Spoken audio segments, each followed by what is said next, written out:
In this Tech Watch, I visited Lewis Fertility in Belfast to see how recent research from Queen's University has led to the creation of a new sperm test that produces much more useful results for couples who are hoping to have children. Okay, so I'll just give you an overview of the test today just so you can understand exactly what's happening. We want to have a look and see what's happening to the DNA in your sperm cells. So if you think of your DNA as your typical double helix. Infertility is a huge problem. 1 in 6 couples suffer from it during their childbearing years, and it's increasing about 8 to 9% per year across Europe. And birth rates are falling across Europe, so it really is becoming a public health issue. People are inclined to think of infertility as being a woman's problem, but actually 40% of the issues are to do with the man and his sperm.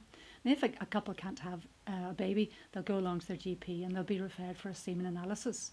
And that's fine. A semen analysis is the first test. The man produces a sample, and underneath a microscope they look at the number of sperm, if they can swim, and what they look like. And that's important, but that's just really looking at the outside of the sperm. What we have done is develop a test to look at the inside of the sperm at a much deeper molecular level. The name of our test is the Sperm Comet, and it's actually called the comet because it's just like a celestial comet that's trailing across the sky.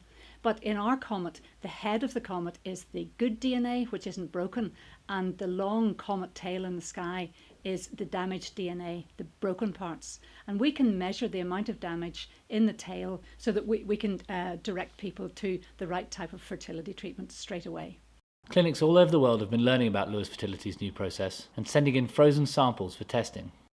Using more advanced tests like the Sperm Comet test, we can save couples time, money and heartache. Time, because the most important thing when a couple can't have a baby is to get the right treatment straight away, especially for the woman, because her biological age is just ticking over. Every month makes a difference. In terms of money, most fertility treatment is in the private sector. It's expensive, and we want to guide people to the best treatment straight away instead of going through other treatments initially, which we know won't work for them. And then thirdly, we want to support these couples. We want to help them. We want to stop the heartache of all the cycles of failure and guide them immediately to the best treatment for them.